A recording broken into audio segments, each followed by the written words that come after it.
అందరికీ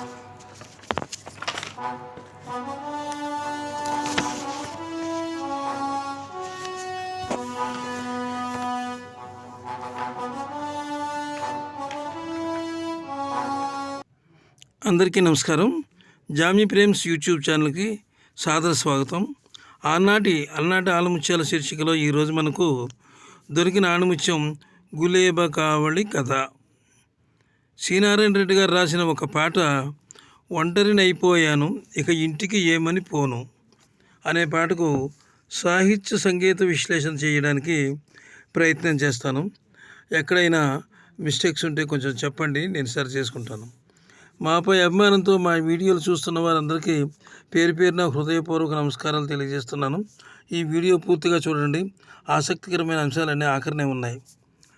ఇక ఈ పాట గురించి ఆ రోజుల్లో అంటే విషాద గీతం అన్నమాట. ఇది ఎన్టీ రామారావు గారు చాలా అద్భుతంగా నటించారు ఈ పాటలో. గులేబ కావళి కథ అనగానే మొత్తం సాంగ్స్ అన్నీ సూపర్ హిట్ అనమాట. అన్ని సాంగ్స్ కూడా ఆ రోజుల్లో సూపర్ హిట్ అయినాయి. అందులో ముఖ్యంగా కొన్ని పాటలు ఉన్నాయి, అవి మీకు చెప్తాను. ఈ పాట రాసిన వారు విశ్వంభర కావ్య సృష్టికర్త, జ్ఞానపీఠ అవార్డు గ్రహీత అయిన శ్రీనారాయణ రెడ్డి గారు రాశారు. ఆయన ప్రేమ గీతాలు ఎంత సులభంగా రాస్తారో విషాద గీతాలు కూడా హృదయాన్ని కదిలించేలా ఆవిష్కరించగల దిట్ట సినారే. శ్రీనారాయణ రెడ్డి గారి పాటలన్నీ కూడా చాలా అద్భుతంగా ఉంటాయి. ఇందులో ఒక పాట ఉంది, ఆ పాట మీకు తెలిసే ఉంటుంది. చాలా అద్భుతమైనటువంటి పాట అది. ఆ పాటను నేను చెప్తాను. సరే, ఈ పాటకు స్క్రీన్ మీద అభినయించిన వారు నటరత్న డాక్టర్ నందమూరి తారక రామారావు గారు. సన్నివేశానికి తగినట్టుగా ప్రేక్షకుల హృదయాలను సైతం విషాదంతో నింపి పాటకు నటనతో జీవం పోశారు ఎన్టీఆర్. పాటను గానం చేసిన వారి పాటను ఆయన ఎంతైతే అద్భుతంగా చేశారో, ఆయన ఎంత బాగా రాశారో, ఆయన ఎంత బాగా నటించారో, అదేవిధంగా అంత అద్భుతంగా కూడా పాడిన వారు ఘంటసాల మాస్టరు ఈ పాటను చాలా అద్భుతంగా పాడారు. ఈ పాటల్లో ఇంకా చాలా మంచి పాటలు శ్రీనారాయణ రెడ్డి గారు రాశారు.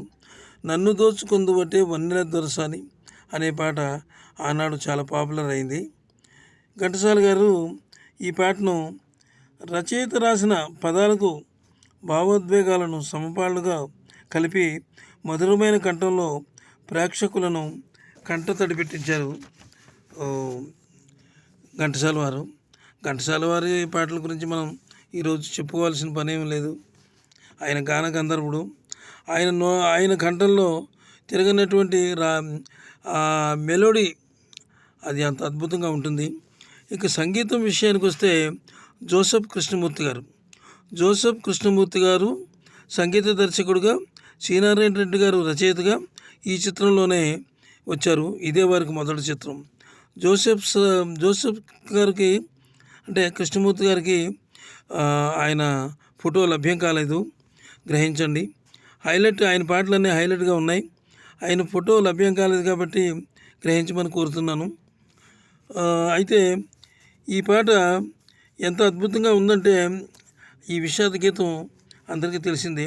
ఈ పాటకు ఆయన ఎంచుకున్నటువంటి రాగం జోసెఫ్ కృష్ణమూర్తి గారు అభేరీ రాగం. అందువలనే ఈ పాట అంత అద్భుతంగా ఉంది. సినిమా కూడా దినోత్సవాలు చేసుకుని చాలా విజయ విహారం చేసింది ఆ రోజుల్లో. ఈ సినిమా కూడా చాలా అద్భుతమైన సినిమా అని ఈ సినిమాని నేను ఈరోజు ఈ పాటను మీకు పరిచయం చేశాను. అందరికీ నమస్తే, సెలవు.